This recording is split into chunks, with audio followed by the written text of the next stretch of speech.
It took a long time for games to return to their original unforgiving form. A lot of our older audience who has played Battletoads can probably remember throwing their controller at the wall during the speed bike level. And for our younger viewers, maybe Ninja Gaiden would be the bane of their childhood.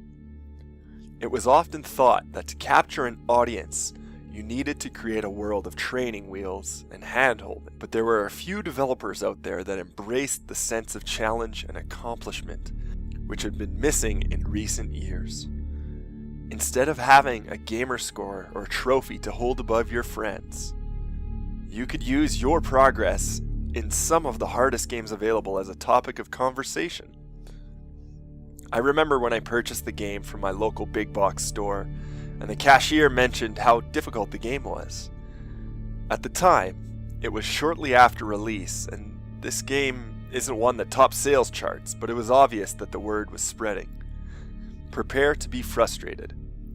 Maybe take out an insurance policy on your controller for accidental damage. Considering myself a seasoned veteran to playing difficult games, I was still a little apprehensive going in. Picking my class and building my character, I dipped my toe in the waters to see how bad it would be. Inching along through the first level, I felt like a child walking through a haunted mansion, just waiting for that moment where a monster would jump out and swallow me whole. I didn't really understand what all the fuss was about, really. Seems that if you took your time, everything was okay. Dumb monsters with predictable patterns? No problem. Enter the Vanguard. A hulking demon with glowing eyes carrying an axe that does not like you. A couple of swings later, and words that will become very familiar splash across the screen. You died. That ends the tutorial for Demon Souls, and you are transferred to the Nexus, which will become your home for the duration of the game.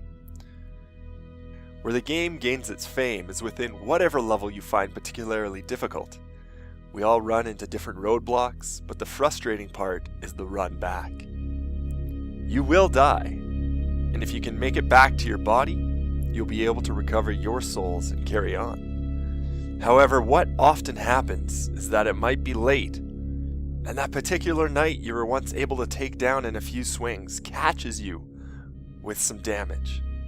Maybe you get caught in a corner and somehow the gaming gods do not smile on you. Your harvested souls, your hard-earned currency you had been so careful acquiring, are now gone.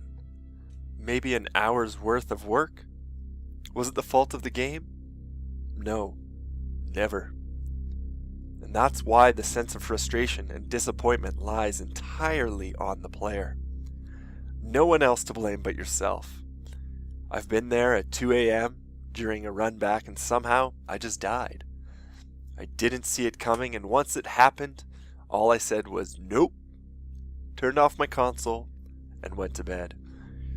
I would not play Demon Souls until a week later when I was able to muster up the courage and forget that I had lost any efforts from the previous hour. This is when you start to play in a more calculated manner, upgrading weapons or increasing your character's stats. Sometimes it's good to bank your souls. Sometimes if you're running hard against a tough level, you'll make sure to spend everything so there is minimal loss during a death. All while you're inching forward through difficult dungeons, learning new enemy patterns, increasing your gear, or tackling a new terrifying boss. There is a very clear progression with new players of Demon Souls where they start very green, but by the end of a few levels and boss kills, they can look back and see how much better they've become. The level of satisfaction through becoming better at the game is what's so rewarding about Demon Souls. And overcoming that fear, the fear of what lies next, is a reward in itself.